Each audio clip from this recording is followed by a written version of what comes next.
नमस्कार। बड़ी खबर के साथ मैं हूं दीपक कुमार। झारखंड के हजारीबाग कोर्ट ने हत्या के मामले में आरजेडी के बाहुबली सांसद प्रभुनाथ सिंह को उम्र कैद की सजा सुनाई है। 40,000 जुर्माना भी लगाया गया है। प्रभुनाथ को तो उनके किए की सजा मिल गई, लेकिन अगर झारखंड की बात करें तो सूबे में 55 विधायकों पर आपराधिक मामले चल रहे हैं। इनमें से 3 पर धारा 302, 7 पर धारा 307 और 3 पर महिलाओं से अभद्र व्यवहार करने के मामले दर्ज हैं। बड़ी बात यह कि सभी पार्टियों में विधायकों पर आपराधिक मामले दर्ज हैं। बड़ी बात यह है कि 22 साल पहले हुई वारदात पर न्याय अब जाकर मिला, तो माननीयों के अपराध पर न्याय के लिए कितना इंतजार करना होगा। बड़ी खबर में इसी मुद्दे पर बात करेंगे।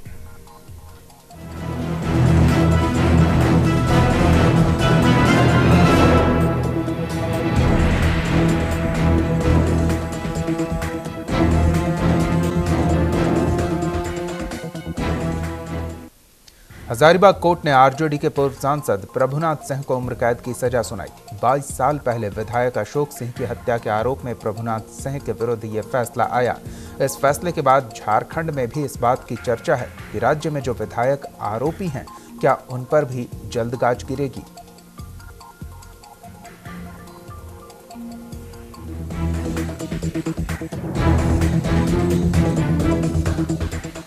कहते हैं ना, भगवान के घर देर है अंधेर नहीं। जो पाप करता है उसे इसी जन्म में उसके किए गए पाप की सजा मिल जाती है। कुछ ऐसा ही हुआ 22 साल पहले आरजेडी के पूर्व सांसद प्रभुनाथ सिंह ने जो अपराध किया था, आज उनको उसकी सजा मिल गई। जैसे ही प्रभुनाथ सिंह को उम्र कैद की सजा सुनाई गई, झारखंड के राजनीतिक गलियारों में भी चर्चा होने लगी। चर्चा इस बात की कि अब अगला नंबर किसका है। दरअसल इस सोच के पीछे की वजह भी है। झारखंड के 81 विधायकों में से 55 पर आपराधिक मामले हैं। हालांकि कांग्रेसी विधायक इरफान अंसारी और राज्य में मंत्री अमर बाउरी का मानना है कि राजनीति से जुड़े लोगों पर मुद्दों को लेकर किए गए आंदोलनों के कारण आरोप लगते रहे हैं। लेकिन अगर कोई हत्या या अन्य संगीन मामलों में आरोपी है और आरोप सिद्ध होता है तो सजा मिलनी चाहिए। जिसपे अगर सत्य आरोप है, अगर साबित होता है तो निश्चित तौर पर उसमें कार्रवाई होनी चाहिए, और नहीं है, अगर जांच चल रहा है, अनुसंधान चल रहा है और ऐसे मामले उठाए जाते हैं राजनीतिक लाभ लेने के लिए, तो इसका मैं विरोध करता हूँ। कानून का सब्जेक्ट है। अब का एलिगेशन लगना, उस पर केस होना, ये तो सब कानून का दायरे का केस है। अनुसंधान चलेगा, अनुसंधान के साथ कोर्ट में ट्रायल चलेगा। ट्रायल के बाद जो भी उसका नतीजा आएगा, उसके बाद आप किसी को कह सकते हैं कि इस पर क्या है। बाकी जनता ने चुन करके भेजा है, तो जनता ने निश्चित रूप से लोकतंत्र के सम्मान के साथ ही किसी को भेजा होगा। झारखंड हाईकोर्ट ने दागी विधायकों और पूर्व विधायकों पर चल रहे गंभीर आपराधिक मामलों के लंबित रहने को गंभीरता से लिया है। कोर्ट ने ऐसे मामलों पर त्वरित अनुसंधान पूरा करने का भी निर्देश सरकार को दिया है। झारखंड अगेंस्ट करप्शन की याचिका पर सुनवाई करते हुए कोर्ट ने राज्य सरकार से ऐसे दागी विधायकों और पूर्व विधायकों के आपराधिक केस के स्टेटस की जानकारी मांगी थी।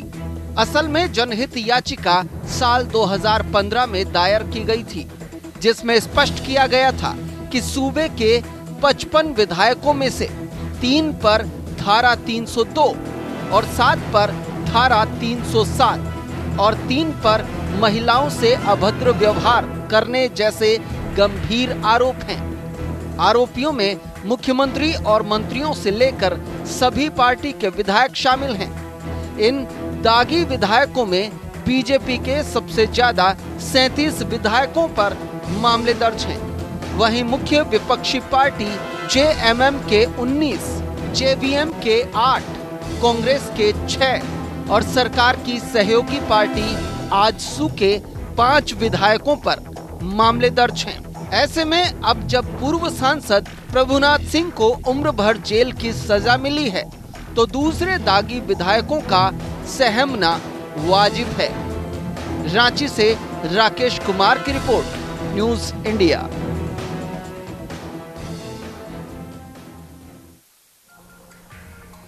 चलिए तो इसी मुद्दे पर बात करेंगे। आखिर 22 साल लग गए एक व्यक्ति को जो सियासी दल में महत्वपूर्ण पद पर मौजूद है और जनप्रतिनिधि हुआ करता था उस से जुड़े आरोपों में सजा आने में। लेकिन इतना है कि सजा सुनाई गई भले ही 22 साल के बाद। हमारे साथ झारखंड ब्यूरो हेड राकेश कुमार जुड़े हुए हैं, उनसे जानते हैं कि आखिर इस फैसले को किस तरह से देखा जा रहा है और साथ ही उन जनप्रतिनिधियों पर जो मामले दर्ज हैं उन मामलों पर प्रगति की रफ्तार क्या तेज होगी। जी राकेश जी।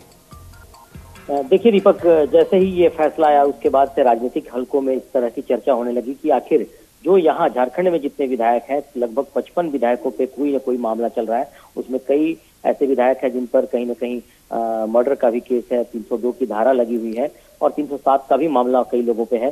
तो खास करके अब इस बात की चर्चा होने लगी है कि कानून सख्त होता जा रहा है। कुछ देरी जरूर हो रही है कुछ मामलों में, लेकिन कहीं ना कहीं इस बात को लेकर चर्चा है कि आखिर उनका राजनीतिक भविष्य क्या हो सकता है अगर वे अपराध में शामिल होते हैं या फिर कोर्ट की तरफ से निर्णय किसी तरह का आता है सजा का, तो वैसी स्थिति में उनकी राजनीति कहाँ जाएगी, इस पर चर्चा होने लगी है।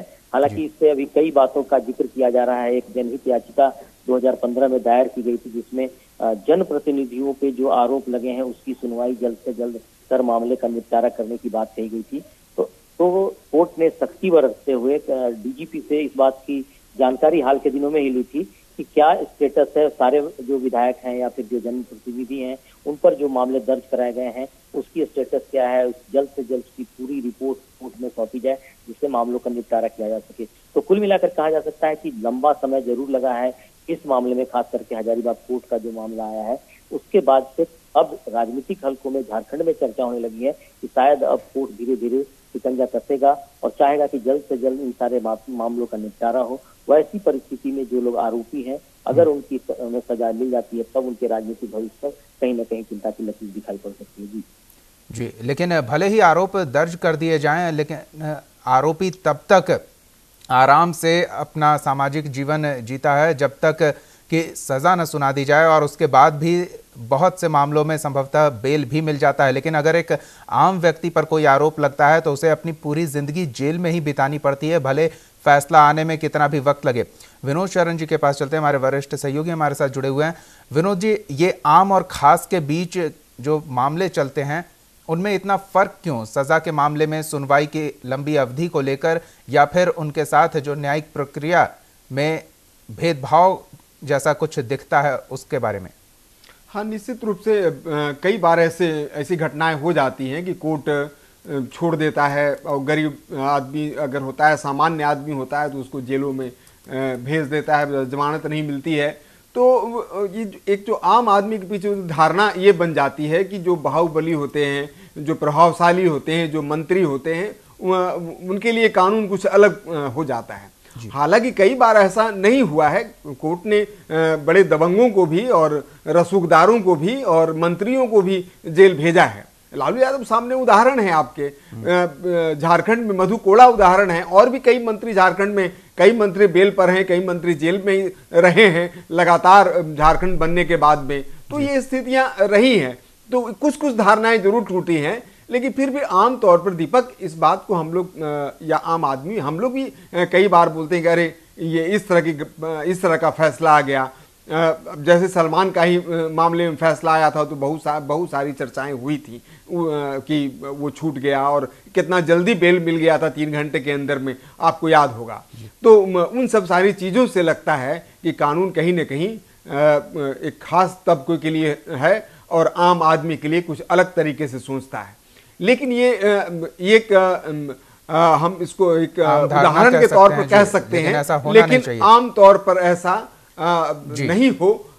इसकी व्यवस्था होनी चाहिए न्याय व्यवस्था में। और न्याय के लिए सबसे बड़ी जो बार बार कहा जाता है कि अगर जस्टिस डिले होगा तो फिर क्राइम बढ़ता है, फिर अपराध बढ़ते हैं, फिर स्थितियां गड़बड़ाती हैं। और अगर त्वरित न्याय मिले तो निश्चित रूप से लगाम लगेगा। तो ये 22 साल लग गया। बाहुबली सांसद रहे हैं प्रभुनाथ सिंह और उनका एक जलवा। बिल्कुल, इसी मामले में हमारे साथ कुछ और मेहमान जुड़े हुए, उनसे भी बात करते हैं। कांग्रेस विधायक इरफान अंसारी जी जुड़े हुए हैं, साथ ही बीजेपी विधायक योगेश्वर महतो जी जुड़े हुए हैं। आप दोनों का बहुत बहुत स्वागत है। सबसे पहले इरफान जी से जानना चाहते हैं। इरफान जी, आखिर हमारी क्या न्याय व्यवस्था को लेकर जो धारणा बनती जा रही है आम आवाम में, खासकर जो निम्न वर्गीय तबका है उसमें कि कुछ रसूखदार लोगों के लिए कानून की अलग व्यवस्था है और जो आम आवाम है उनके लिए अलग व्यवस्था है? देखिए, ऐसी बात नहीं है। और मैं तो जो देख रहा हूँ, जो वर्डिक्ट आ रहा है कोर्ट का जी, तो गरीब आदमी के लिए कहा, अमीर आदमी को ही फंसाया जा रहा है। बड़े बड़े पॉलिटिशियन का नाम आ रहा है, उनको सजा हो रही है, आप देख ही रहे हैं सामने। लेकिन मैं सच में ये कहना चाहता हूँ, जिस तरह से एडवोकेट किया जा रहा है इस मामले को जी, ये नियम संगत हमको नहीं लग रहा है। क्योंकि देख लीजिए, मैं भी डॉक्टर हूँ, मैं MBBS में किया हुआ हूँ, MD डॉक्टर हूँ, राजनीतिक पेशे में आया हूँ। तो कई बार ऐसे घटना घट जाता है, लोगों के कहने पर अगर लोग ने सड़क जाम कर दिया, वहाँ पे आप जनप्रतिनिधि हैं, आपको अगर जाना पड़ेगा तो डेफिनेटली अगर कोई बुलाएगा वहाँ पे तो आपको जाना पड़ेगा। और ऐसे में पुलिस अपना काम करती है, जाम तोड़वाने के लिए वो केस कर देगी आप पर, तो आपको कहीं कानून व्यवस्था तोड़ने का केस कर देता है, कहीं हत्या का केस कर देती है पुलिस, तो इसका मतलब क्या आप उसको दोषी मान लेंगे? ऐसी परंपरा नेताओं को चल रहा है, नेताओं को बदनाम करने की एक साजिश इस सरकार में रची गई है। तो मेरा ये कहना है इस संबंध में कि बिल्कुल आप जिनको जो दोषी है उसको सजा मिलनी चाहिए। जो दोषी नहीं है, अगर आप राजनीति करते, हम तो कोई ऑफिसर तो है नहीं जो रिटायरमेंट किए, यहाँ पे कोई केस नहीं होगा। हम संघर्ष कर रहे हैं, हम गरीब की जनता अगर खाना लूटेगा तो उसका अगर आप उस पर आवाज उठाएगा तो वो ऐसा धारा लगा देगा कि आपको प्रोफाइल खराब कर देगा आपका। वीडियो लूटेगा, वीडियो को आपको हिम्मत नहीं है। ये जो सरकार है, जब से मोदी जी की सरकार बनी है, बीजेपी की सरकार बनी है जी, ये लोग ये डराना चाहता है, ये लोग चाहता है कि पदाधिकारी मनमानी करे, पदाधिकारी लूट ले राज्य को, आप आवाज ना उठाए।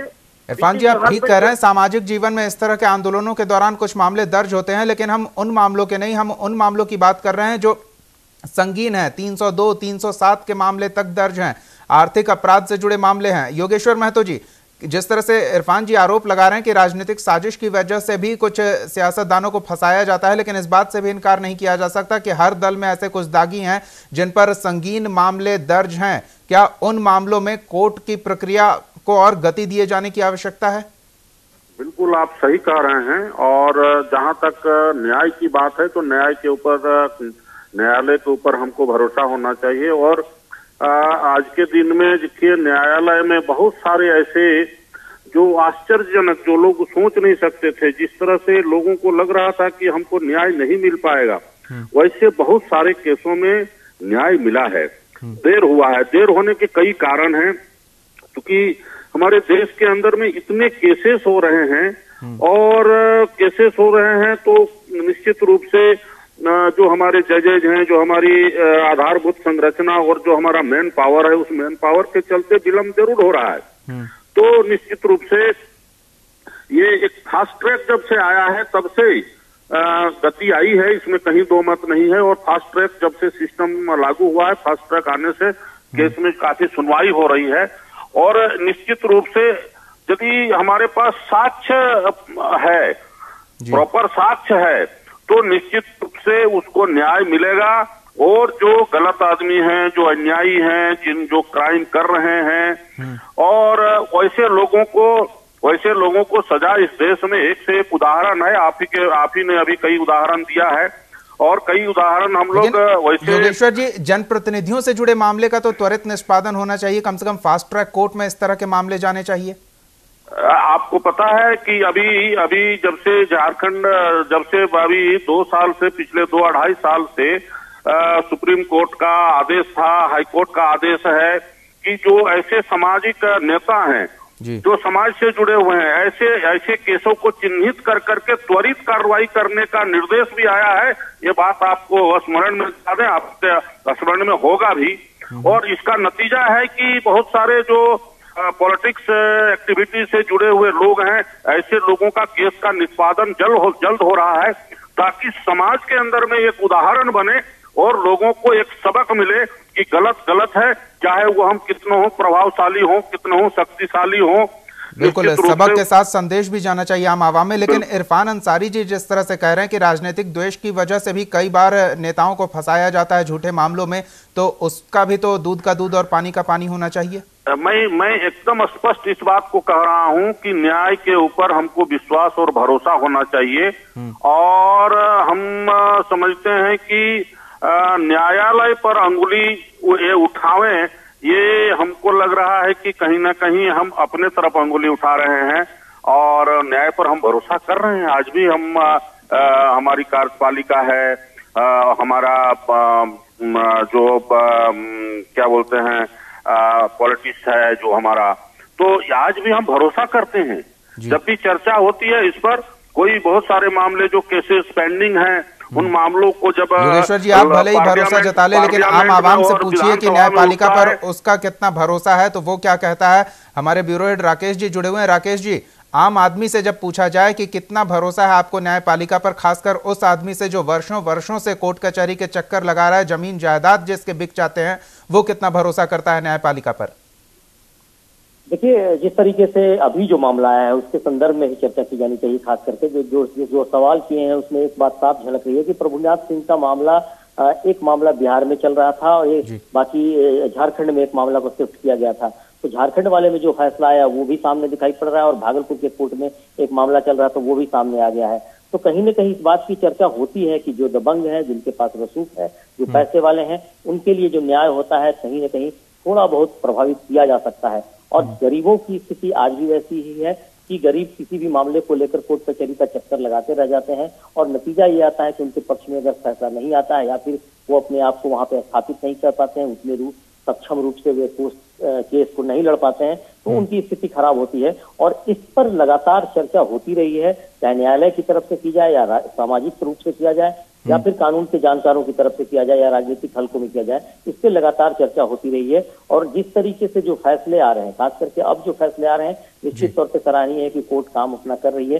थोड़ा वक्त जरूर लग रहा है, हो सकता है कि इस प्रक्रिया को पूरा करने के लिए अब आने वाले समय में थोड़ी ठोस कार्रवाई की जा सकेगी, लेकिन और थोड़ी गति देखने को मिलेगी इन प्रक्रियाओं में। बहरहाल इरफान जी से जानते हैं। इरफान जी, न्यायपालिका पर भरोसा है ये आप भी कह रहे हैं, लेकिन न्याय व्यवस्था को प्रभावित नहीं किया जा सकता है क्या? इस बात को भी भरोसे के साथ कह सकते हैं?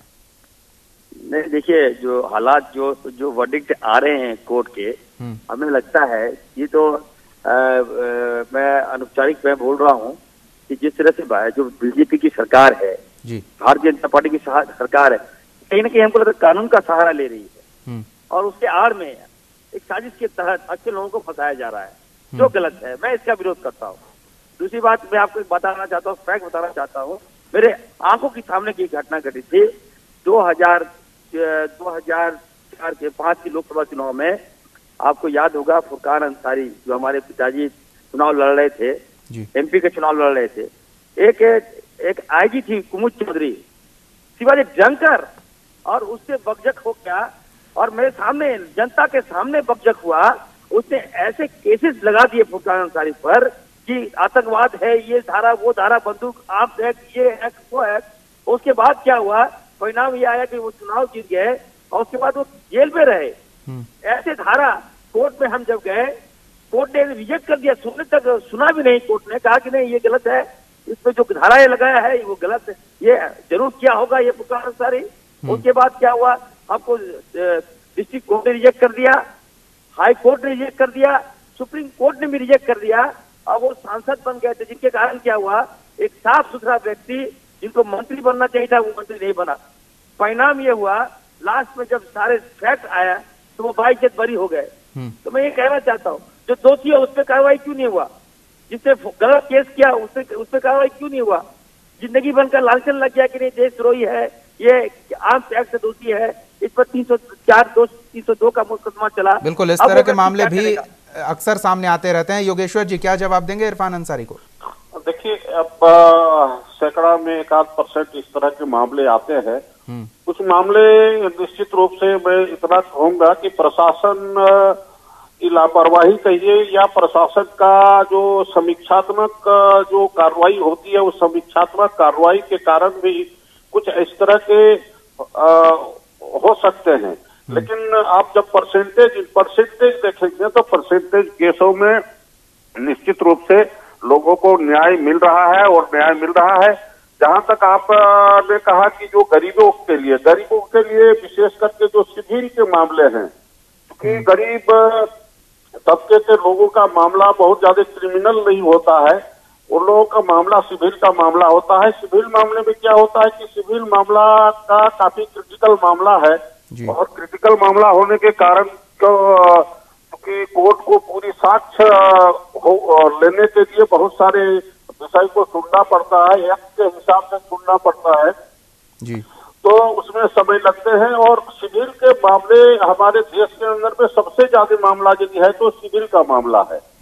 तो इस पर भी हम कहेंगे कि निश्चित रूप से व्यवस्था होनी चाहिए कि जो आज 10 साल 8 साल 7 साल 15 साल से सिविल केसेस है उनको इन्वेस्टमेंट करके जल्दी निष्पादन हो, इसकी व्यवस्था निश्चित रूप से करनी चाहिए। इसके पक्ष में हम जी क्या कहेंगे इरफान जी? जी मैं ये कहना चाह रहा हूँ, जो व्यवस्था है पुलिस का जो व्यवस्था है, यदि किसी व्यक्ति पर पुलिस ने कार्रवाई कर दिया, पुलिस ने केस कर दिया और सुपरविजन में भी ये लोग प्रूव कर दिए, उसके बाद उसका क्या हाथ होगा ये बताइए?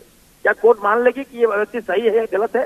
कोर्ट तो मानेगी जो पुलिस ने जो रिपोर्ट दिया है, जो चार्जशीट में जो रिपोर्ट आया है, जो एफआईआर में जो रिपोर्ट आया, डिसीजन फैक्ट, उसके बाद कार्रवाई होगा, उसके बाद सजा होगा। बिल्कुल। और इस तरह के कई मामले हालिया दिनों में हम राष्ट्रीय स्तर पर भी देख चुके हैं जहां विभिन्न ऐसे लोग जो काफी गंभीर संगीन राष्ट्रद्रोह, देशद्रोह, आतंकवाद जैसे धाराओं में जेल में बंद थे और उनको बेल का भी कोई प्रावधान नहीं था, ऐसी धाराओं में लोग बंद थे, वो निर्दोष होकर बाहर आए हैं।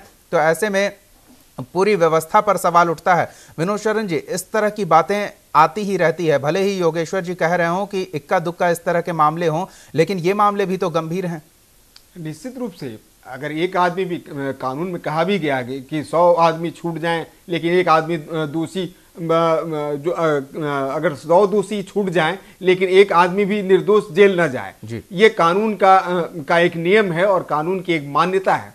लेकिन जिस तरह से धज्जियां उड़ती हैं कानून की और जिस तरह से पुलिस वाले, खास करके जो पुलिस प्रशासन के लोग हैं, किसी पर एक कार्रवाई कर देते हैं, जैसा कि अभी बता रहे थे इरफान जी, तो जाहिर सी बात है कि उसकी तो इज्जत प्रतिष्ठा चली जाती है। अब वो जेल से निकल करके आएगा, पता नहीं कब निकलेगा, तब तक तो उसका जीवन भी चला जाता है, बहुत सुनहरा जीवन भी निकल जाता है और जब निकल के आता है तो सब लोग आमतौर पर तो यही बोलते हैं कि जेल खट करके बिल्कुल। वक्त हमारे पास एक एक प्रतिक्रिया हम अपने मेहमानों की लेना चाहेंगे। योगेश्वर महतो जी, क्या राजनीति एक बैकडोर मुहैया कराता है ऐसे लोगों के लिए जो आपराधिक मामलों में संलिप्त हों और न्याय व्यवस्था के लूप होल से बच जाएं?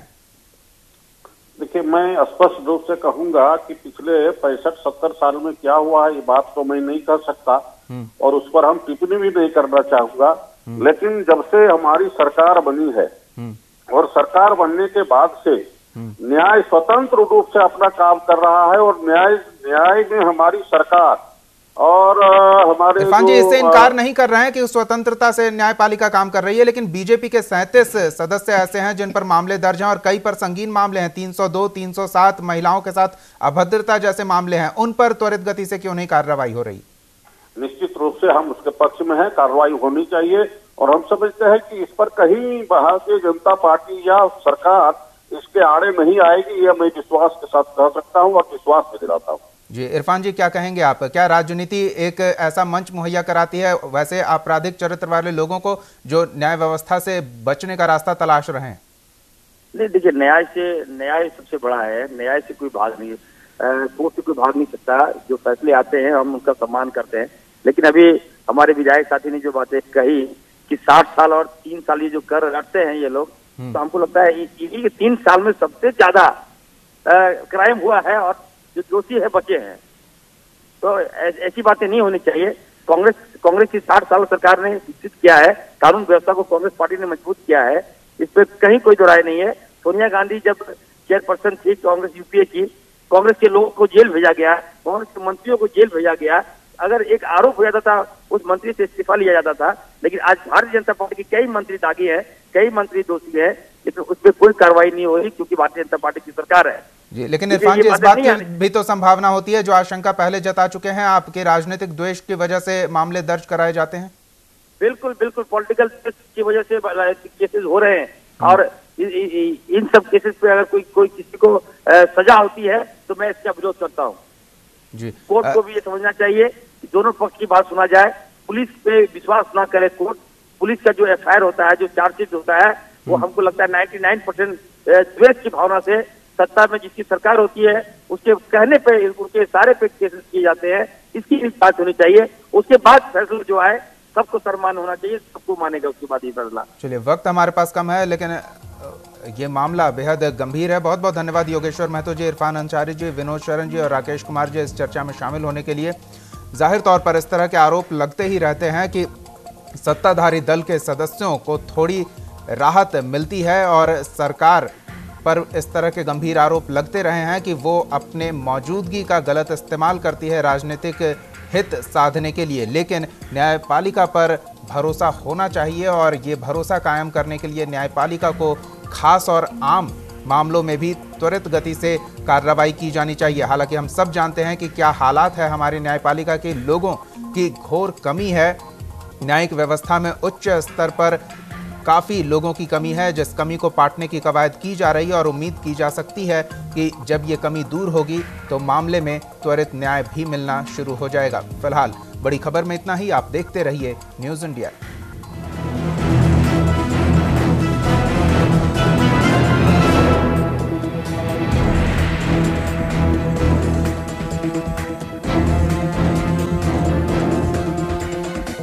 आप हमारे चैनल को YouTube पर सब्सक्राइब कर सकते हैं न्यूज़ इंडिया निम्स पर। इसके अलावा आप ट्विटर पर भी हमें न्यूज़ इंडिया 17 पर फॉलो कर सकते हैं। फेसबुक पर आप newsindia.nimsUnai पर हमें लाइक कर सकते हैं।